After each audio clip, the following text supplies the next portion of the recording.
friends of our group. Yeah. Susan Hogan. Oh, yeah. Yeah. Just Just a heartbroken. wonderful person. She was instrumental in so many things. But she was also and president. Chair, she was the chair 3 or 4 times. Yeah. And the promo pitches on the television station and stuff. If you didn't know her, you're missing out. Had she been sick? I think she had. Marilyn told me a while ago she had been ill for quite a while. Yeah. I was surprised to learn that she had passed. So I would request that we just spend a couple of moments in her memory and honor. Thank you. A couple of moments.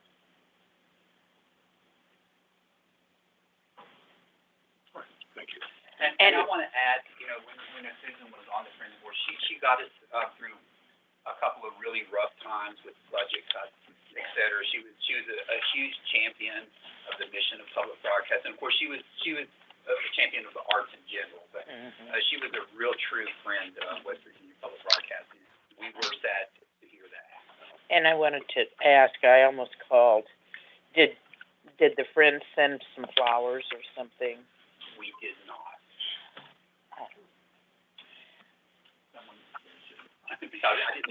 Actually, when we had our executive meeting, I meant to ask then.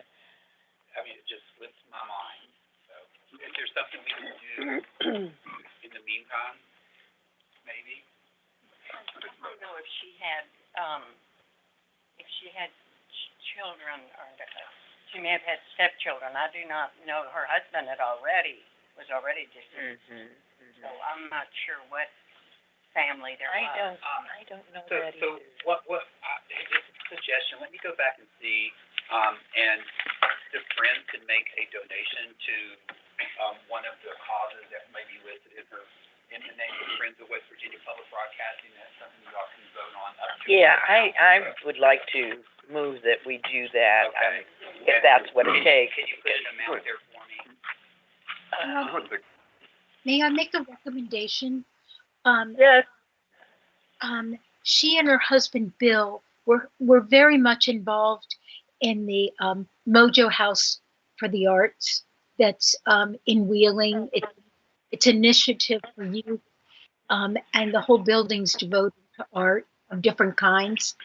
And I think, and it is a nonprofit. I can email information to the executive committee about it, but I think that Susan would love that.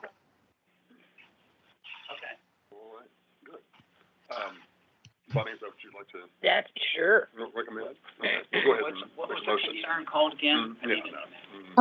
It's the Mojo House, and they have a part of it's already donated in honor of Bill Hogan, but Susan was a great supporter of it as well and very active. Kate Marshall is the spearhead of that group, and it's under the auspices of she's a Catholic worker, and anyway, there's a larger profit umbrella that is affiliated with it. This particular location on 14th Street in downtown Wheeling is devoted to youth art. So I'll have to send people the web address and the contact information. Okay. Yeah, please do. Bonnie, do I hear then that you're making a motion that we commemorate her with a donation to the, for instance, the Mojo House in an amount of what? What's affordable to our situation? I mean, we have like $200,000 in the Friends 10%, but not that much.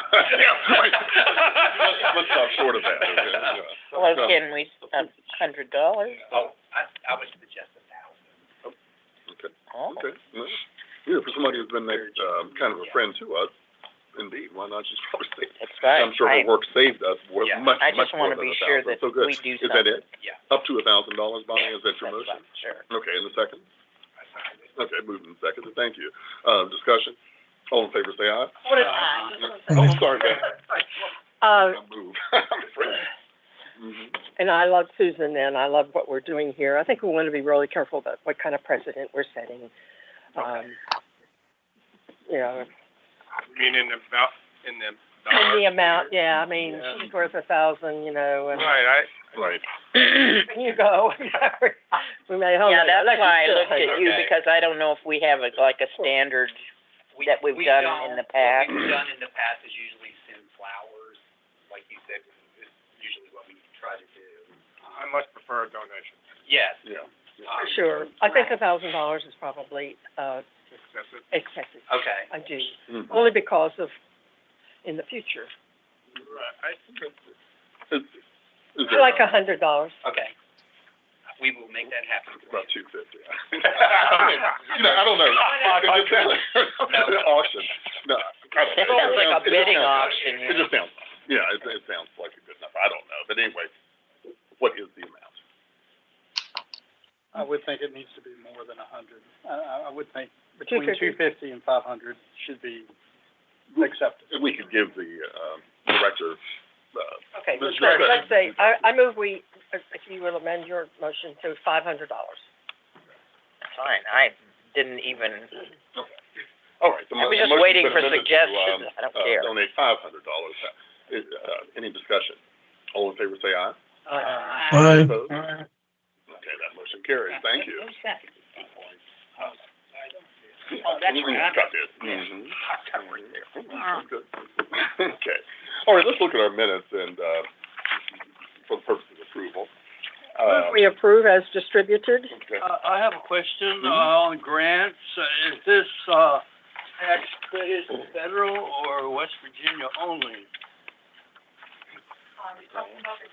It says you can get up, if you give them, more than, $500, that you get a tax credit of 50%.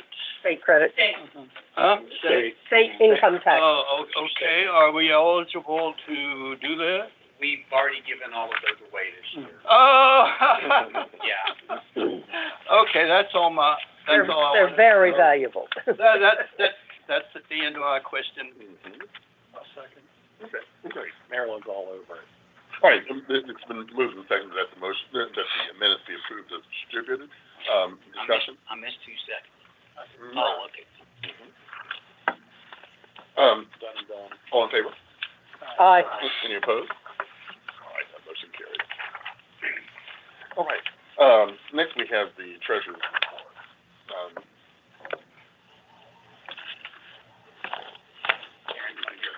Okay, is there? There. Hello. This report is as of November 30th of 2024. Our operating cash at that point was almost 1.2 million. Our membership is pretty much exactly the same as last year for revenue. Look at that. And then, most of our expenses are running typically about the same. Only thing was like travel is down a good bit, and that's just because we had like travel ban with the state. We weren't allowed to travel for a while. Pretty much mostly everything. And association dues is up, but that's just a timing issue. Any questions?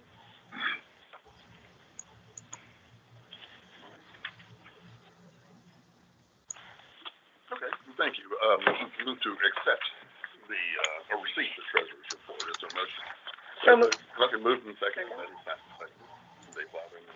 All right, all in favor, say aye. Aye. Any opposed? All right. Now, the chairman's report. We have, our 10% request, and Eddie, do you want to describe those to us? Yes, Thank you. so, I talked to the executive committee last Friday. I had 6 10% requests that I presented to them. The first being the PBS annual meeting, from May 19th to the 21st, 4 staff members, asking up to $10,500. it's detailed in your report here. The education department was wanting to replenish some of their supplies that they use in the school system, and the reason they need to replenish is because they often leave things behind for the teachers to continue to use once they've left the classroom. The third request, up to $4,000, was for an Appalachian Studies Conference, March 20th to 22nd, to send 2 people who work with Inside Appalachia, our regional podcast radio program. The fourth request, Evolution Chicago 2025 Podcast Conference, 2 staff members from the news department, several people from public media will be speakers at that event, including Terry Groves from Fresh Air. I did go down the list to make sure it was, there was something there that is associated with us. There's about 8 public media speakers at this event, so I think that would be a great opportunity for our news department. The fifth, we had asked for $15,000 for marketing efforts for Mountain Stage to help with outreach and to boost ticket sales for upcoming concerts. And then the sixth was a stipend for journalism broadcast students at Marshall and Shepherd. In the video production department, we have reporters at those 2 places, and we want to try and experiment to have the video production people film our reporters and send their stories down here rather than paying for travel for the stories to come to Charleston from time to time. Specifically for TLC. Yes, specifically for the legislature. Again, this is a experiment with us, and just a $50 stipend per student per story, up to $2,000, and the total for the 10% request comes to $37,000. The executive committee has talked about these, and we recommend their approval. Was there anything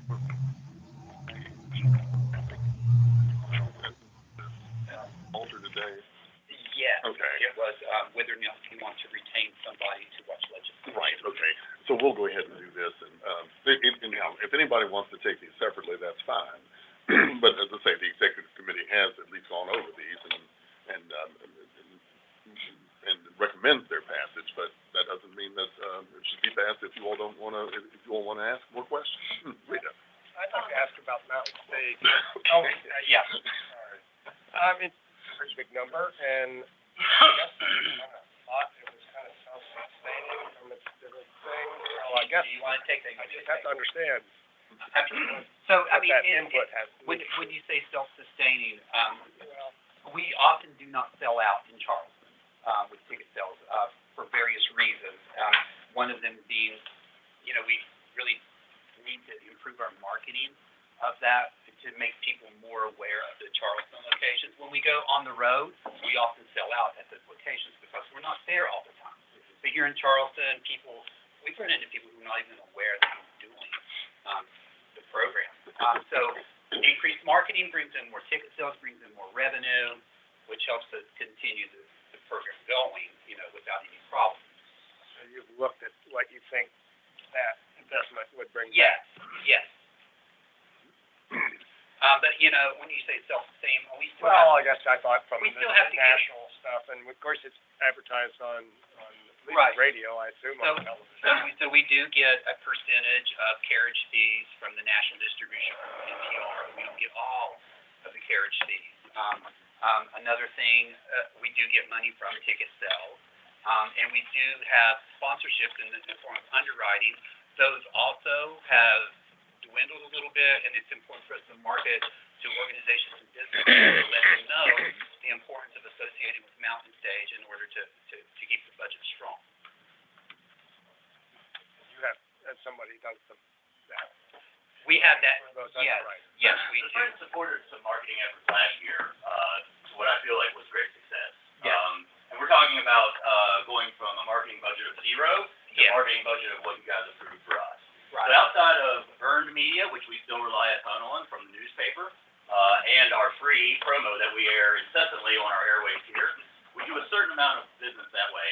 We have to get outside of those realms if we want people to continue to know what's happening here in Charleston and Yes. with the radio. For example, at the last Mountain Stage, we had a lot of people who don't normally listen or come. Right. We were able to do promotions on the local country music station, give away tickets, and we brought in people that reading about them. Yeah. So those are the kinds of people that it's gonna help us reach. The people who listen to us already know, they already hear it, but we need to expand upon that. What kind of things do you have in mind for marketing?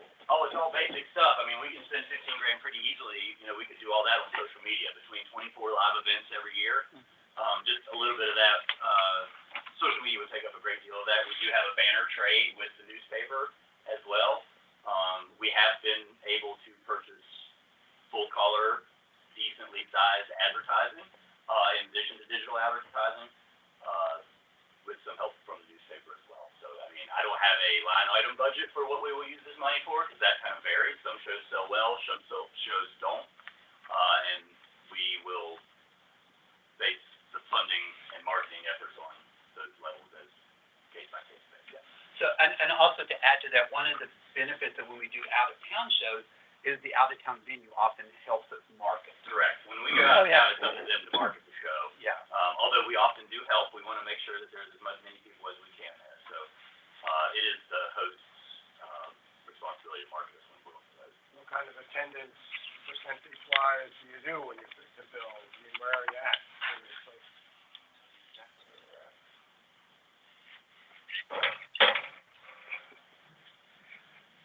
Our Sunday show with Kip Moore grossed $7,968, and that was with 79% of the tickets accounted for, which comes to about 287 we checked in. That's still less than 2/3 full. I would love to sell at every show. Our maximum revenue was going to be between $10,000 and $12,000 for each show, and that doesn't cover the artists. So.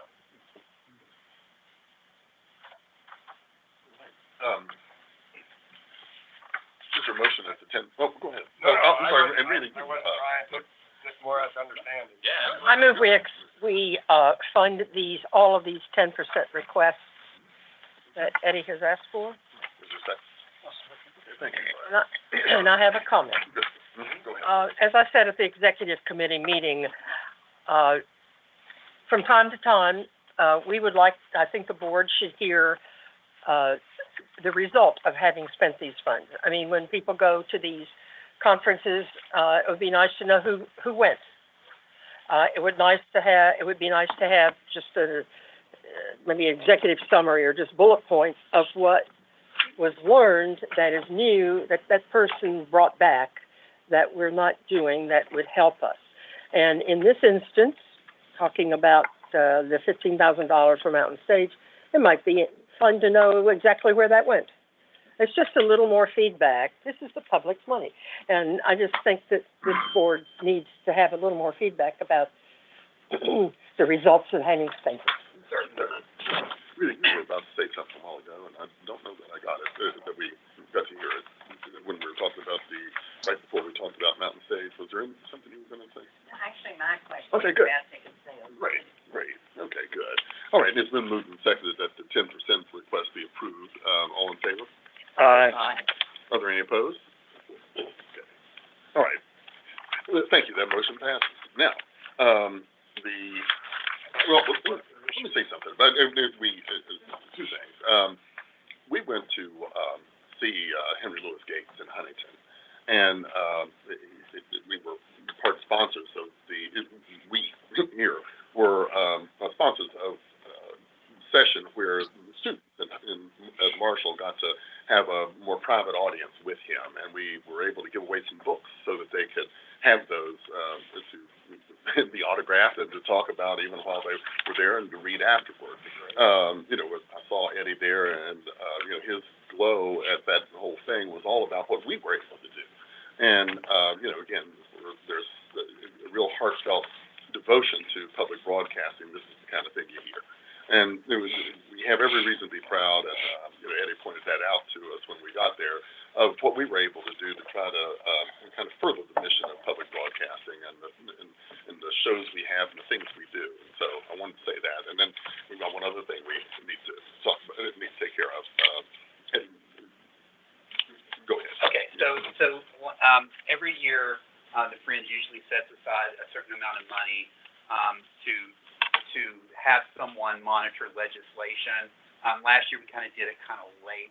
I feel it would be better to do it at this board meeting, to be prepared just in case. And the person usually monitors legislation going through, specifically looking for anything that will affect, West Virginia Public Broadcasting during that time. Last year, you all set aside, $1,500.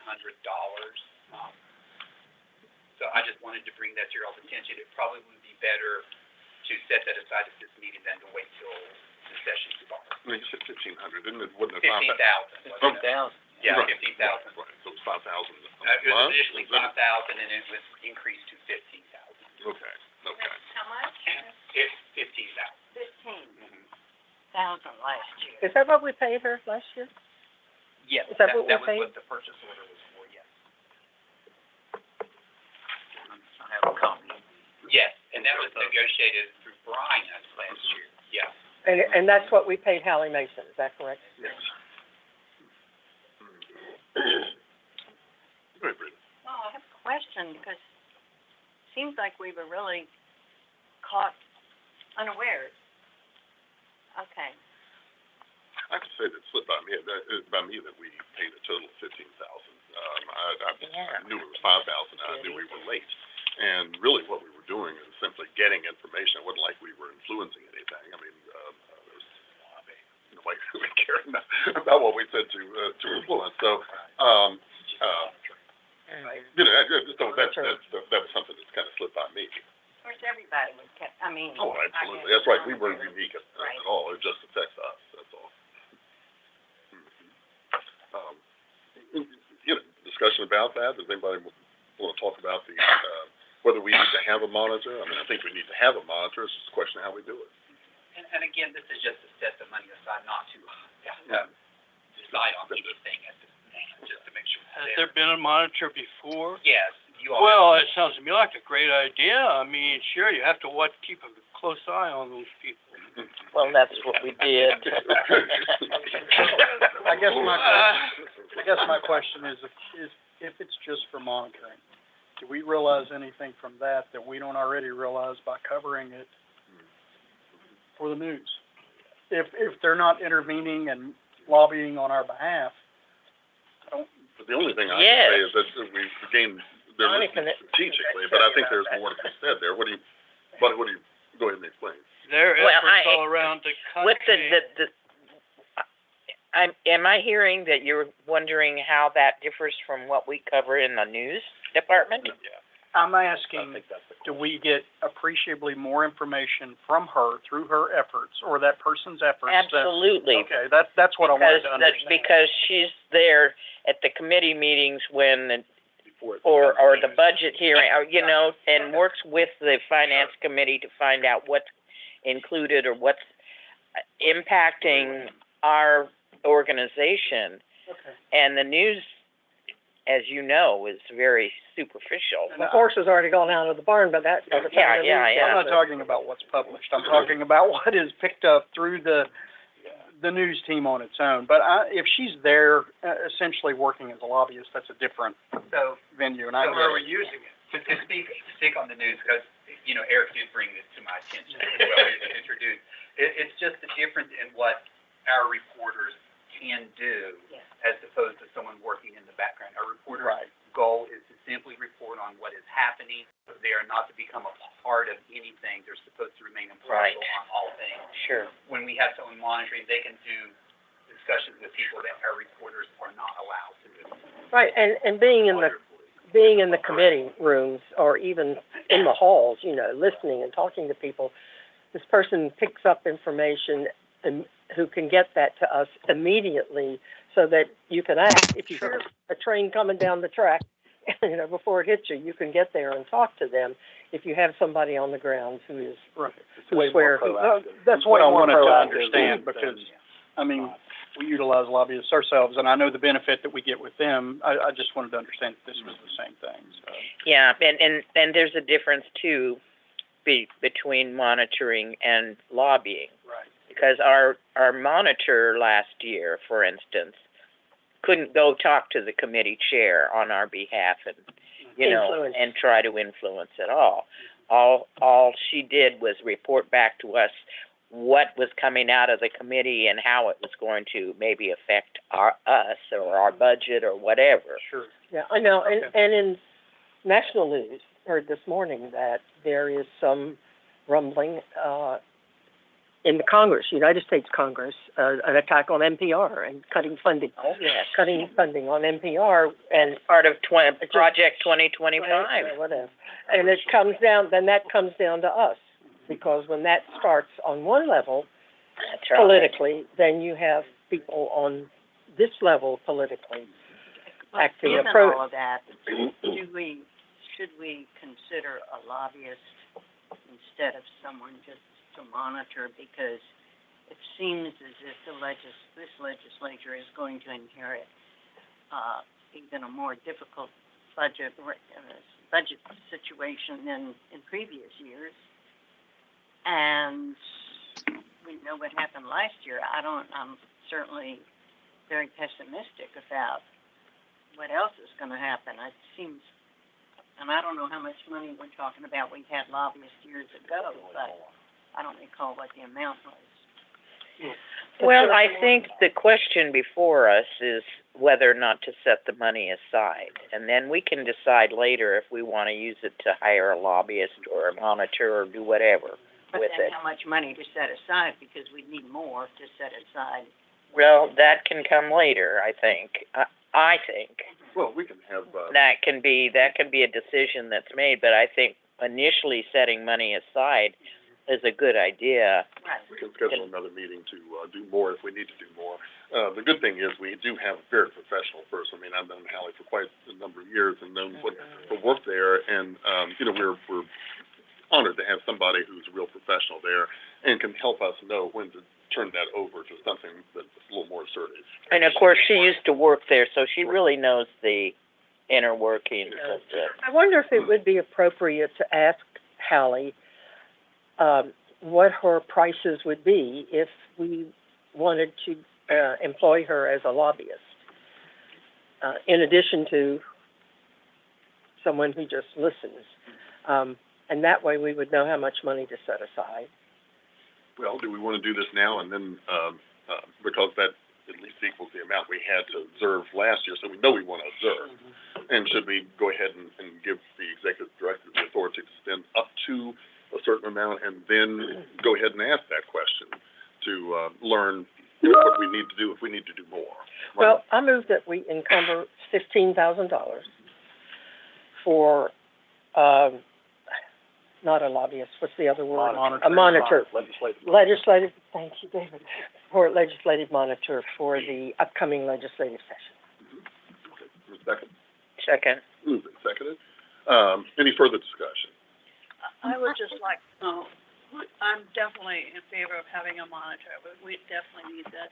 How does that monitor report back to us, and who does she report to? And is it on a timely basis, weekly, or how does that work? I know that I received some reports, but Yeah, you want to she talk about that a little bit more? usually communicates with the friends, and then, then Brian and Elliot reach out to me, So who does she report to? the Mr. friends. Chairman, she would talk to Brian Gallagher last year. Well, Brian was up there every day because of his job, but he's not going to be now, so. So she would communicate with Elliot Yes. on a, like, weekly, or how's that? We got things from her at least weekly. Yes. At least weekly, Okay. but I think it was maybe even as needed, which was more frequently than weekly. And then what does Elliot do with that information? Elliot simply discusses that and distributes it to the Friends Board and to, our offices. I thought we got, did we not get emails? I know I did, I don't Did know. we not, board members I get wasn't- emails from Hallie, I think had sent to Brian, and that got sent to us about all the things she was doing? I thought I remembered that. So too. And what I would have in mind is just to continue that. But, as I say, I think we know, we learned from last year that we probably need to think strategically a lot earlier.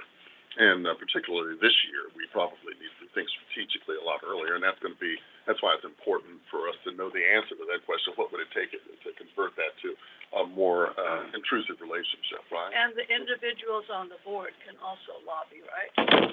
We can call people we know. Oh, absolutely, Okay, we so can, that's as citizens, we yes, And so. we're encouraged to. How do we know that we are agreed that this, something should be stopped or go forward? Through our monitor, And, and then if we send out alerts because we need to, uh-huh, then that goes to us and we, to act. okay. The reason we have But such we an don't experienced professional is to help us make that decision. Oh, So, okay. well, So there's a recommendation that this needs to go, or this is good, or this is bad. yeah, Okay. yeah. You know, and Let me get to Harold. He had one second. You partly answered my question with the discussion. I just wanted to ask, is there any kind of contingency plan in case the, legislature in West Virginia decides to cut funds or whatever?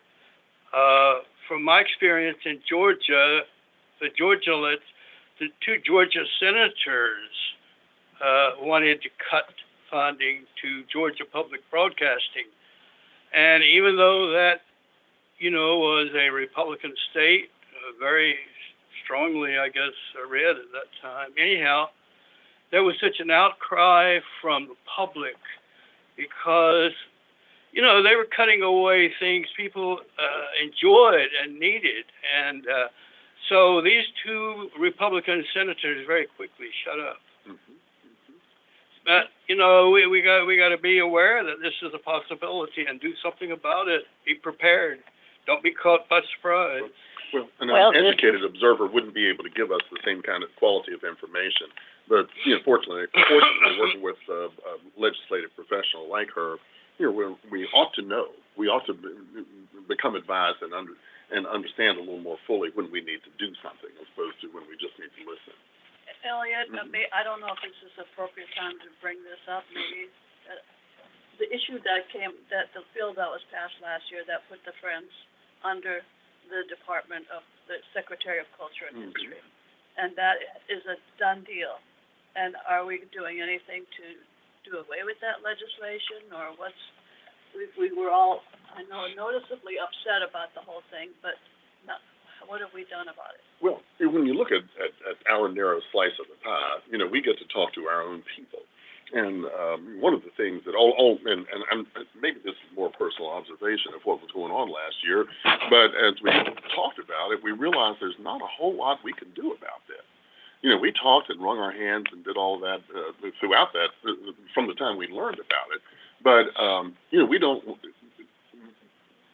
If we ask our people to protest, and the only way that they can protest is by changing their giving pattern, it'll take a long time to turn that battleship around the right way. So, how alarmist do we want to be? We do want them to be active in talking to their legislators to let them know that this is not an acceptable thing. I mean, one of the things that Eddie sent me an article, we were talking about it last week, that, the success that public broadcasting has had across the country is with some of the senators, with some of the people in the rural states who don't get other quality sources of news the way public broadcasting does put out a quality source. Well, could we quietly and behind the scenes introduce a bill to undo that bill? So Is that doable? I do want to clarify, West Virginia Public Broadcasting has always fallen under the umbrella of arts, culture, and history. Yeah, I mean, we are. That wasn't the change that happened. What happened? What changed was the Educational Broadcasting Authority Board was converted into a commission. EBA. Oh, Yeah. okay. That was the change. I see. Okay. And There was the, more than that. right. But we've always been associated with arts, culture, and history. But the commission, meaning Right. that the members no longer have the authority to hire and fire the executive director. They make recommendations now. They make recommendations, And the which is, secretary. that's a significant difference. And also the difference, now this is not because the governance structure changed, but I don't know when it happened, because when I listened to one of the appropriation requests last year, I don't recall, it was the House or Senate, I think it was the House. In my day, I could give the appropriation request. And when I listened to it, the Secretary of Education and the Arts gave the request for all the agencies in his, Budget department. presentation. And we, you know, we got short shrift in my view. And most of the time went to Department of Culture and History, naming an activity in the county or district that every single legislator represented from his department. So I wanted to, you know, we're focused on Renata's request, and then I would at some point go back to this amount and the monitoring situation, because it seems to me, because of the change in the governance structure, that we know are not as aware, because Eddie doesn't have the opportunity, the time, nor the opportunity, because of the change in the governance structure, to develop relationships with a lot of those legislators, which used to be possible. And so, my question about that is, at what point, if we decide we need more than a monitor, and this amount, 15, has been set aside, and if we need more, the board doesn't meet until whenever, that would be too late. And should we have a contingency plan now? We don't have to do it, but to be prepared for a lobbyist, if, in terms of setting money aside, if later the board and or the executive committee, with consulting with Eddie, decides we need a lobbyist. You know, the legislature. So right now, there's a motion on the floor to empower the executive director to commission someone to be our legislative observer for an amount up to $15,000. I guess the other things that we're talking about here are, what do we do if we need to do more? And you know, if we begin to, first of all, the legislative session is later this year. Yeah. That's one thing. So we do have at least a moment to breathe and, you know, figure some things out. So if we do hire the observer that we had before, or somebody else similarly who had similar experience, we ought to know. And then what we ought to commit to doing is to call a meeting to talk about that if there's something there that tells us we need to do more, right? What do you think about that?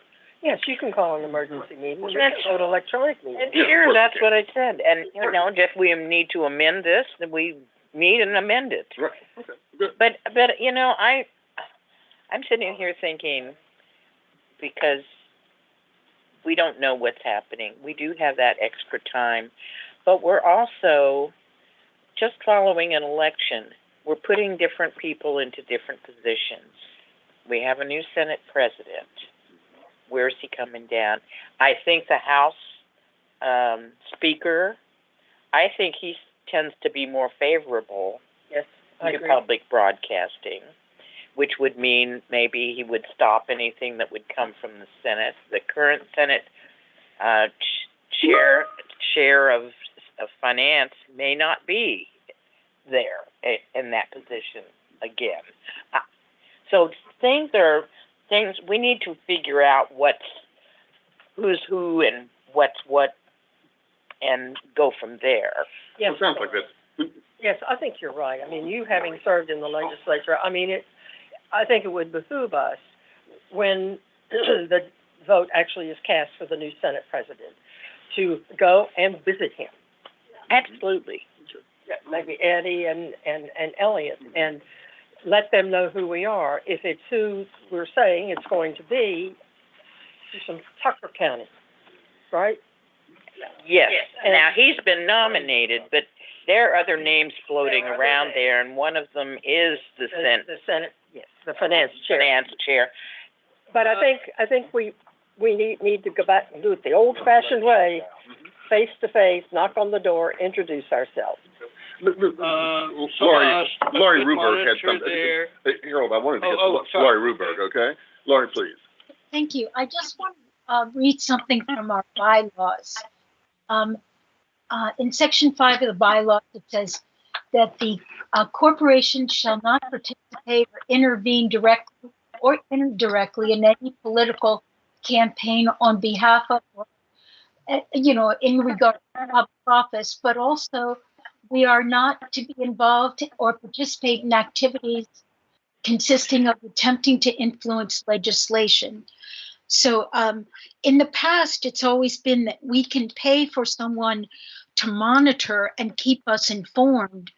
But when we go to see legislators, we go as individuals who are volunteer members of the board and supporters of public broadcasting, that the agency isn't coming to influence political decisions. I just wanted to make that caution. That's very important, thank you. I think, if I may, the corporation is not the Friends. So that needs to be, Yeah, it is. Yeah, it is. In the bylaws, She was reading the bylaws of their friends. under Friends, yeah. I was reading the Friends bylaws. Please. This, monitor or, whatever, observer, is related to our, direct function and responsibility as news broadcasters. That's another feedback we get, and we don't have to put it in writing or anything. We just talk about it. I agree. And we avoid that political stigma or whatever it is they have hold over us. Rita? I just, I just question whether Eddie should, and we would go with Elliot's example, because I don't think Randall would like that.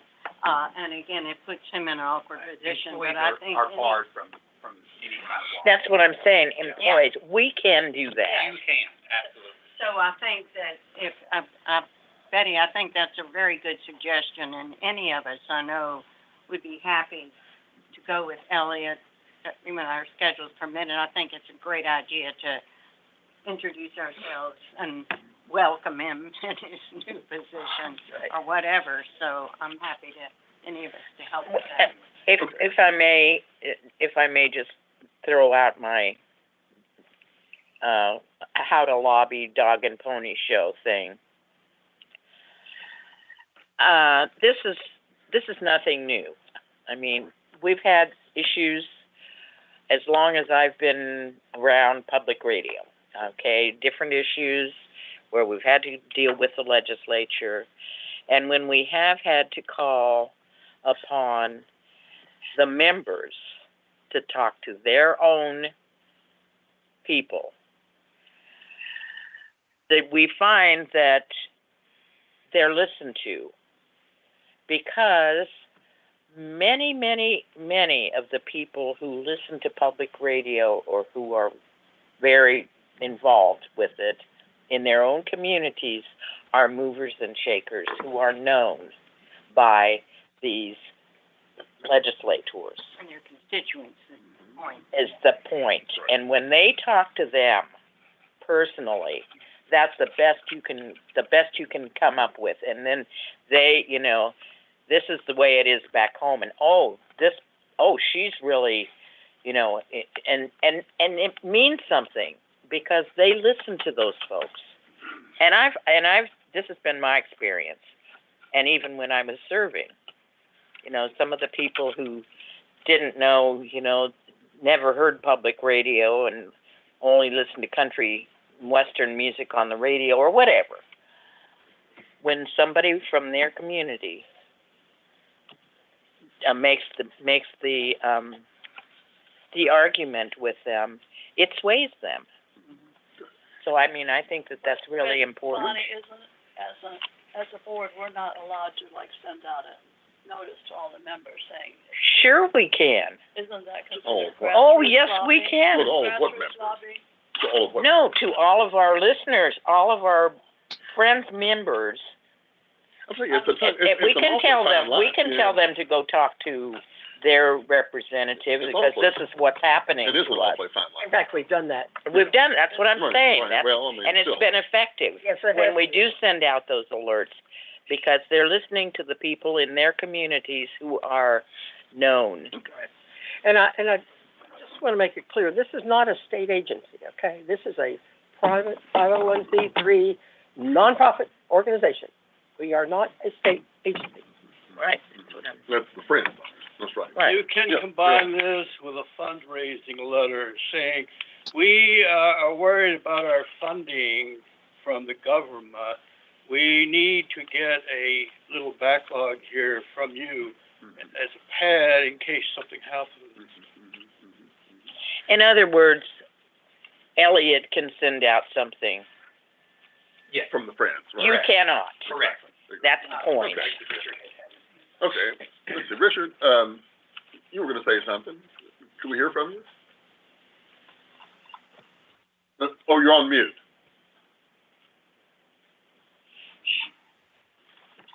Well, you're still on mute.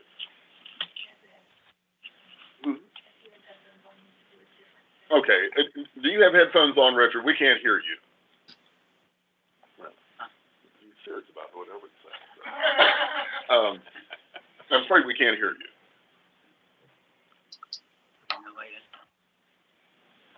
Well, yeah, I know. I'm sorry.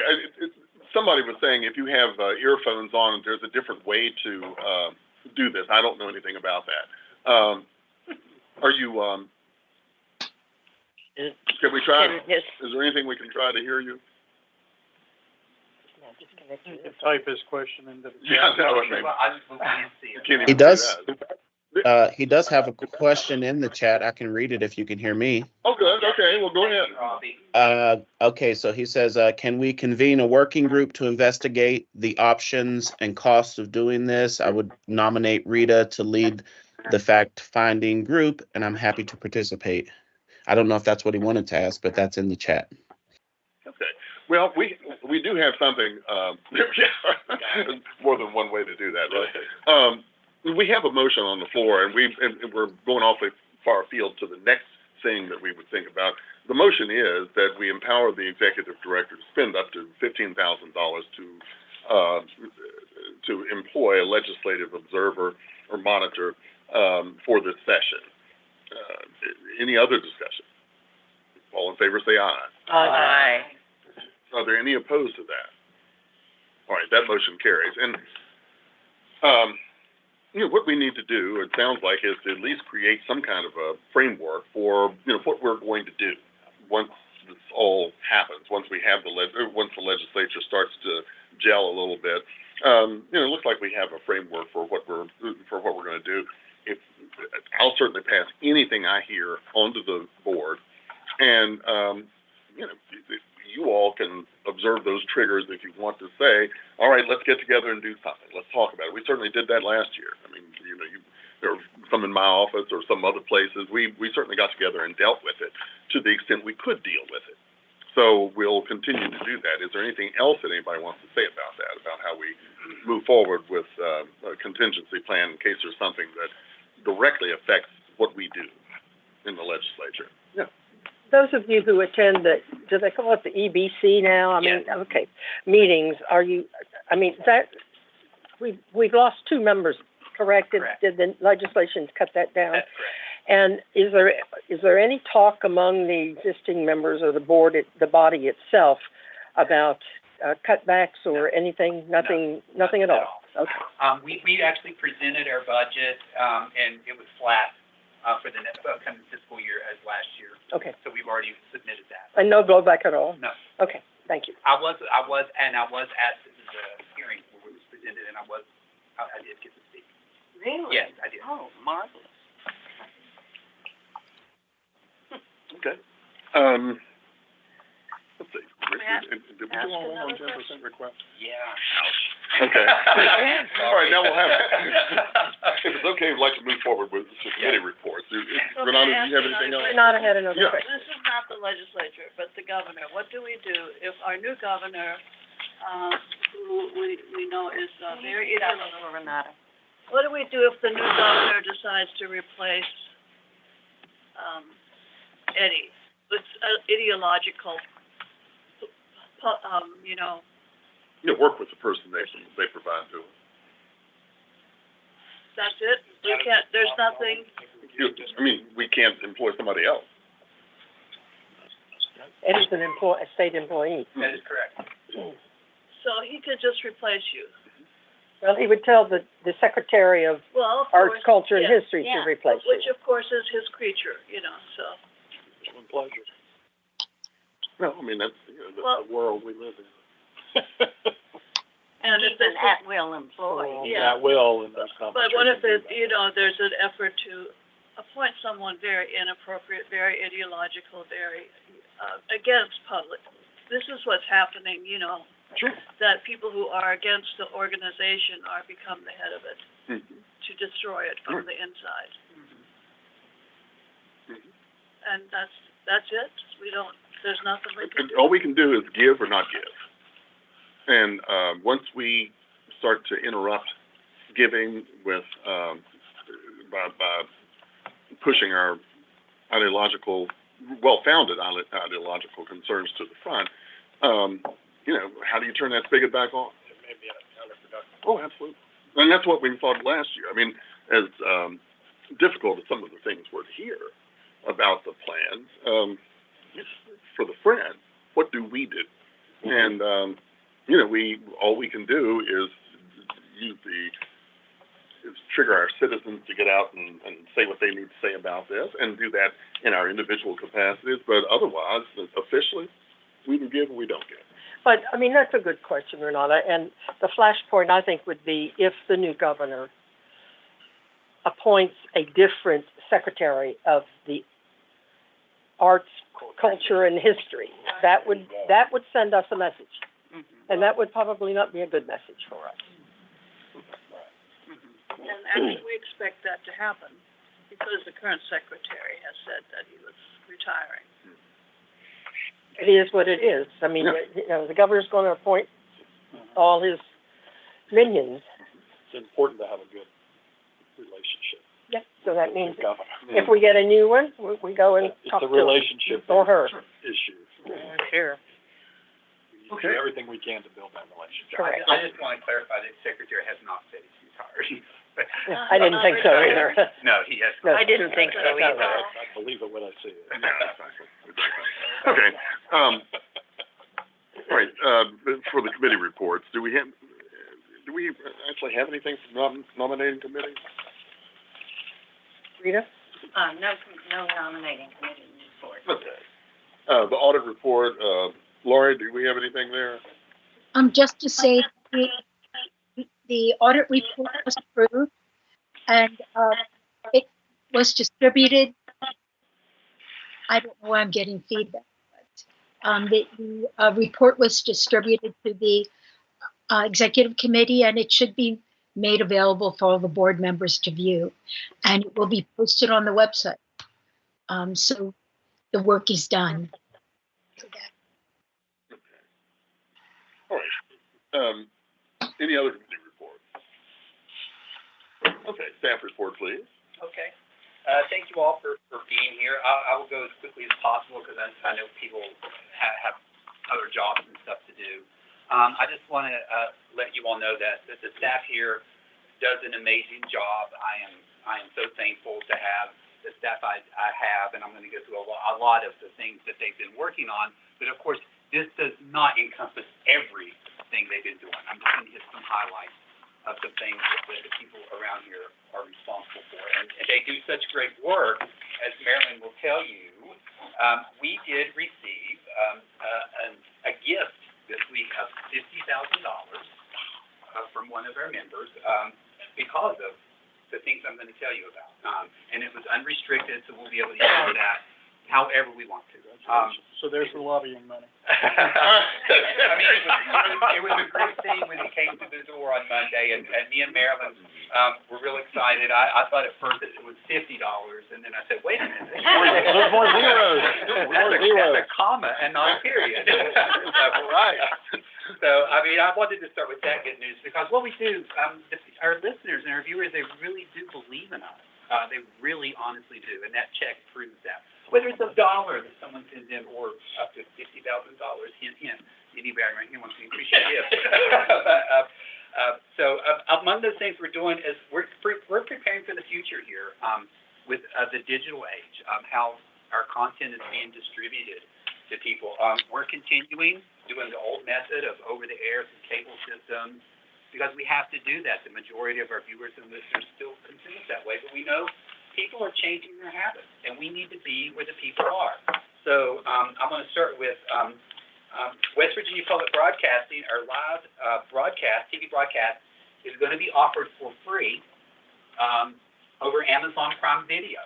And this is all thanks to an agreement that PBS helps local stations put together. And that adds us to other streaming services you can already find us on, including YouTube TV, Hulu Plus Live TV, DirecTV Stream, Local Now.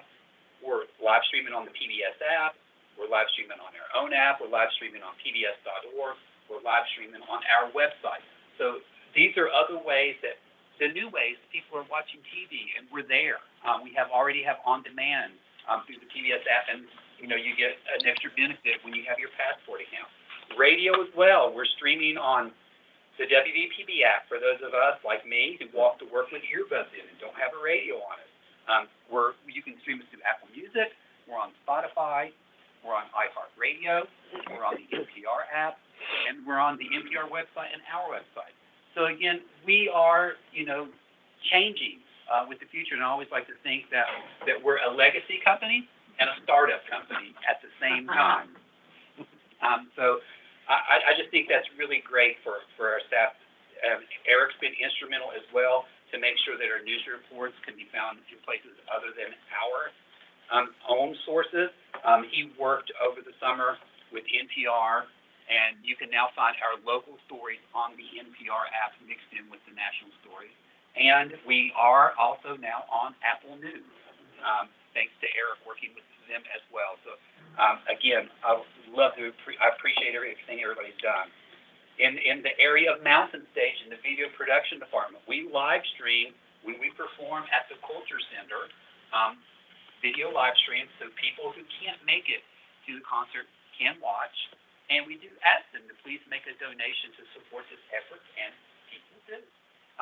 Then those segments. Excuse me, are you saying we can stream Mountain Stage? Yeah, mountainstage.org. Live. Yeah, you can watch it live during the performance, live only. It's not archived. Live only at the Culture Center.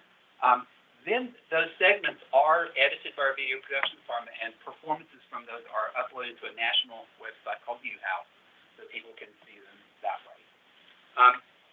In the areas of education, we continue to show our impact in the local communities. Our Mountain Readers Become Leaders.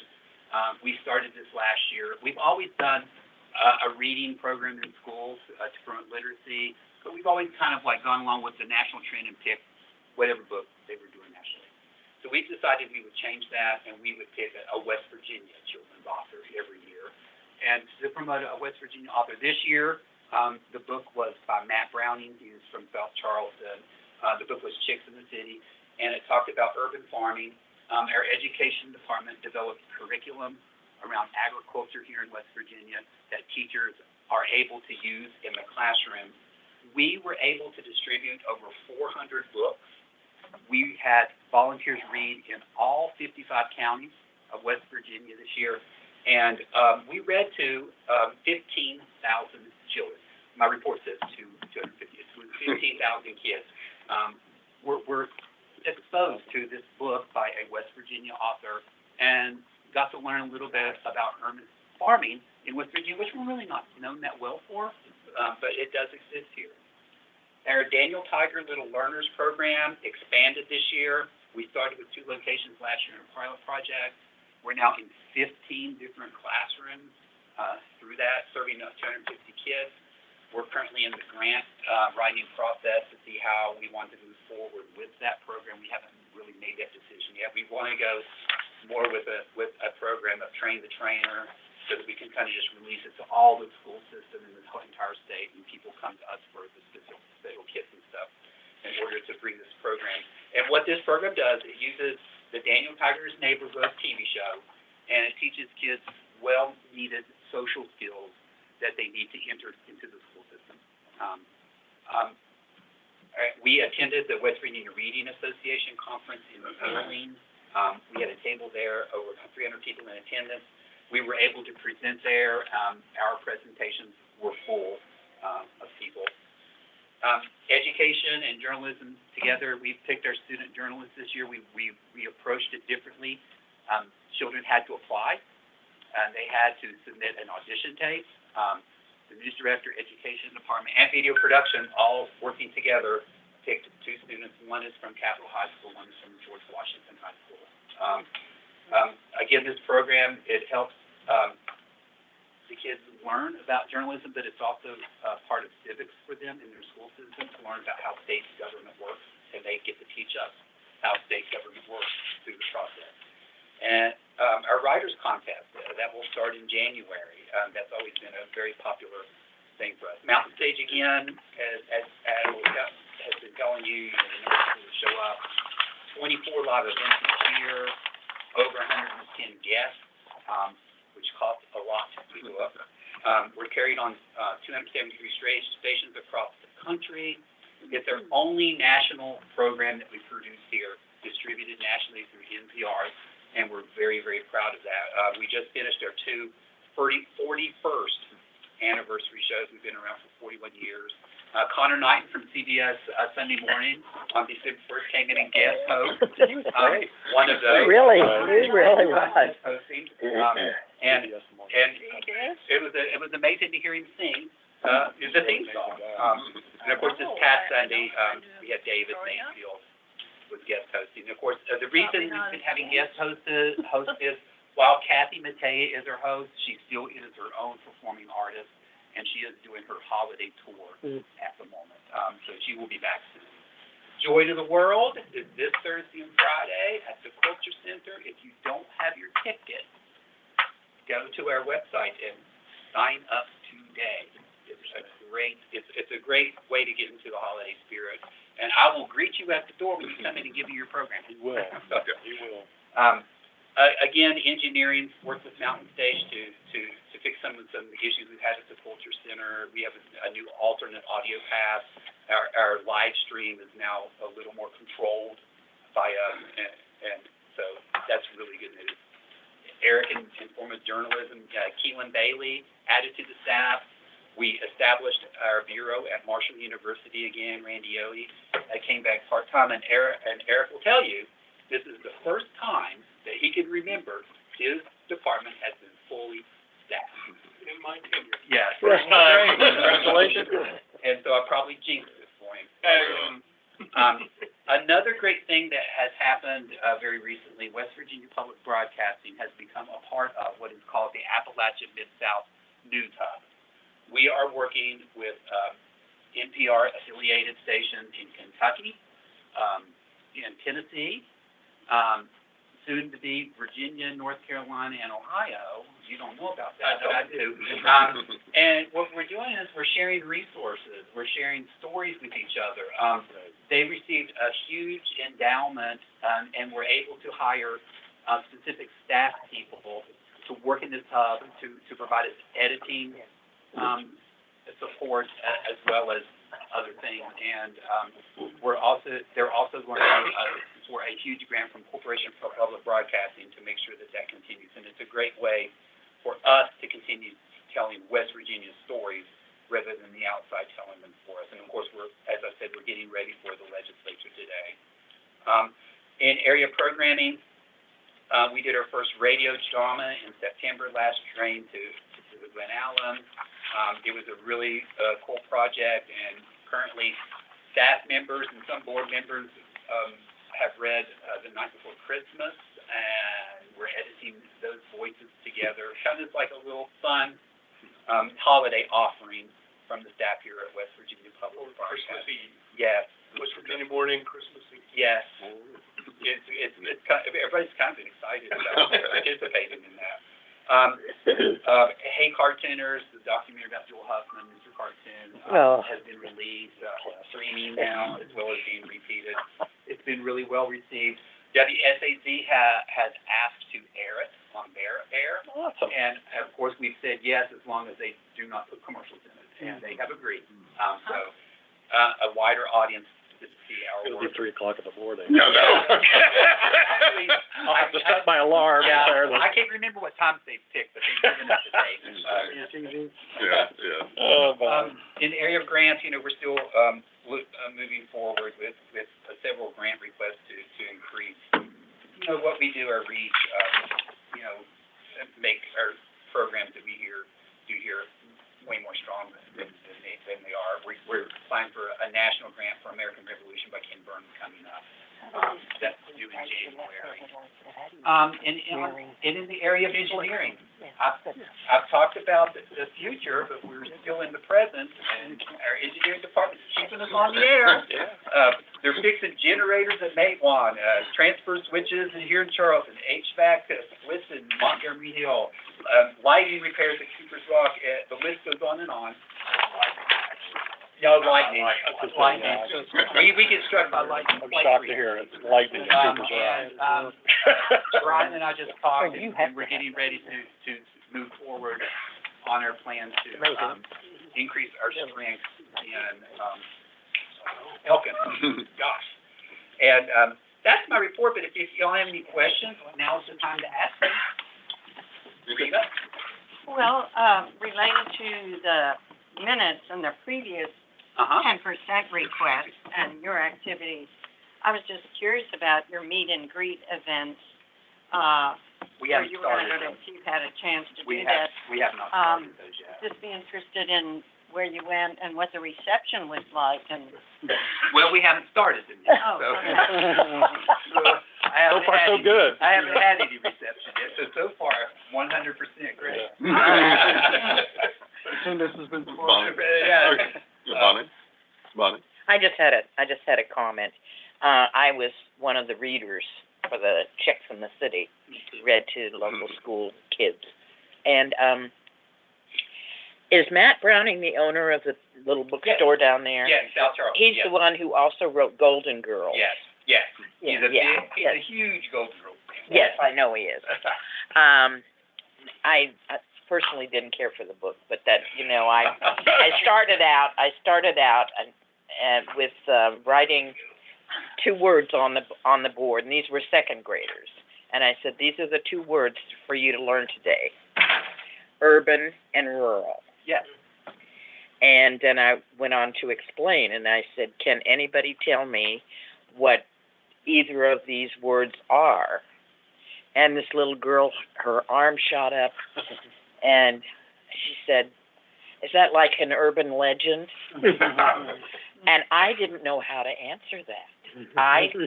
Later on, I kicked myself. I said, I just said, no, not really, and I went on, But I had to look it up. What the difference is an urban legend in the word urban. Yeah. So, I learned something too. Just gonna say that. Yeah. Lifelong learning. And I had one. I just want to say, Eddie, that I appreciate your condensing all these reports and having an executive summary, because it makes these meetings they're so much shorter. So, good job. Renata, you had something. Yes, Eddie, great report, great work, all of you. Could we promote the opera more? Nobody knows when the opera is. I mean, you used to have discussion on the radio about the opera and give away tickets. We're working on it. Are you? Yeah. It's the most fabulous thing. It is the most fabulous thing. I'm kind of the head of the opera outreach. Okay. By default. And, we have a committed group of volunteers who pass out the program. Yes. We have Amanda who prepares programs for every opera.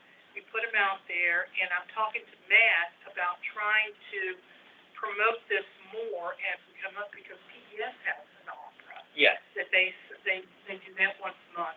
And I had 2 people in the audience, as I was passing out programs, tell me that they were from Parkersburg, I think, and they had driven to Barbersville to see this opera, and they said, we just found out about it, happenstance, and why don't you all promote it for it? I said, well, we're in a funny situation because it's the theaters who are doing the live and HD series, and we even kind of go around the rules by doing a program for them the way we do it, because we are trying to fulfill the Herscher gift by doing outreach for the opera. But I think the decision was, and I talked with Eddie about it, that when it starts up in January, we may run spots for the week saying that it'll be on and what opera is coming up and all that. That would be.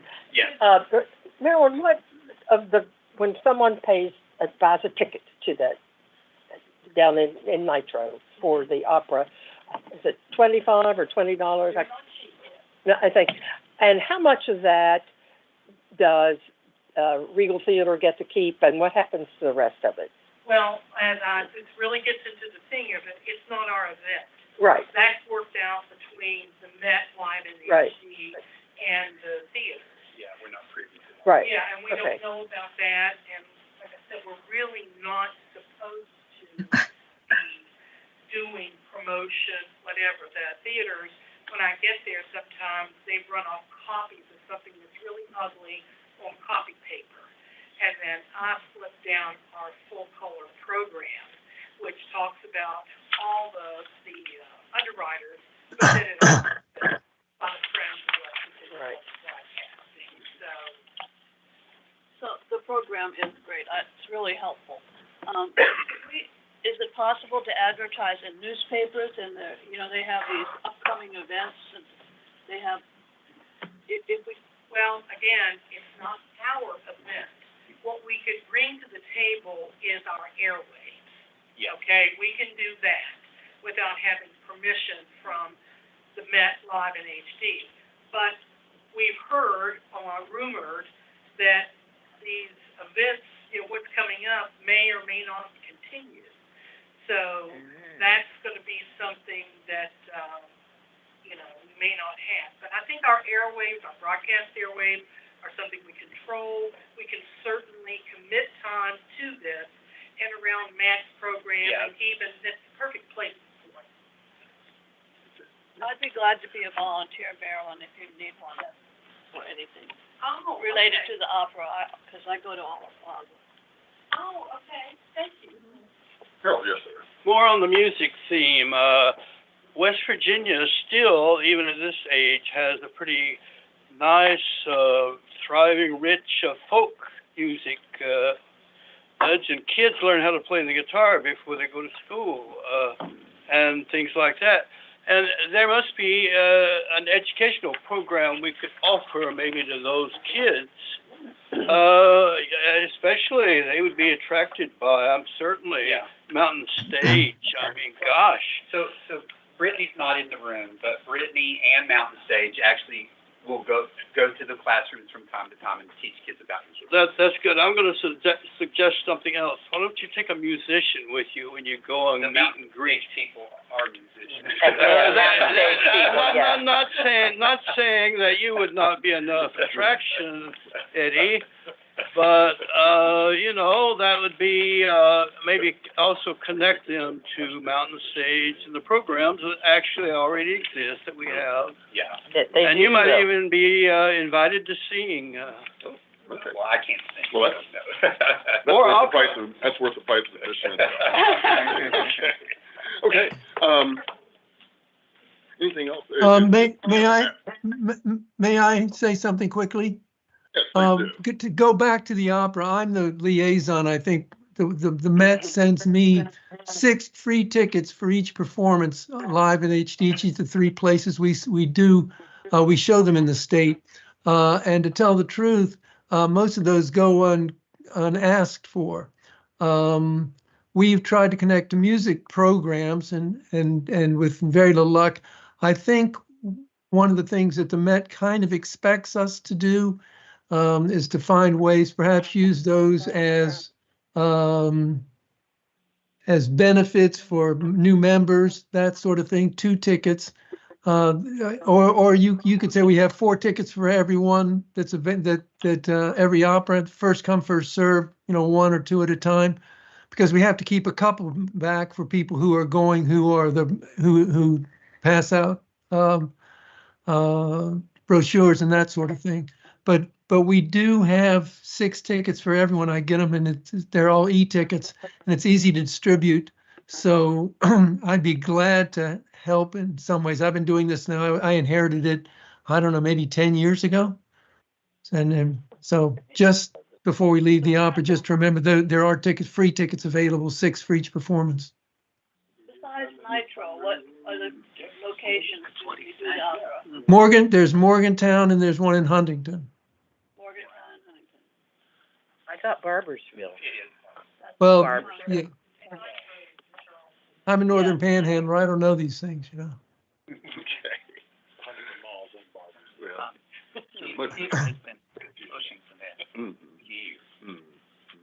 and suggesting that we use them as promotional items. Right. Anything else? I'd just like to commend Eddie and Eric for engaging with Marshall and the J School. Mhm. I think that's really great to see you guys back involved with Marshall again. Okay. All right. Their student news lab project that they did on election day that was all Rob Quick, but that was pretty phenomenal.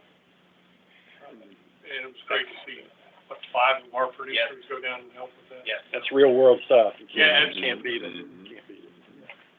Is there anything else? Adjournment? To adjourn. All right, we're adjourned. Thank you.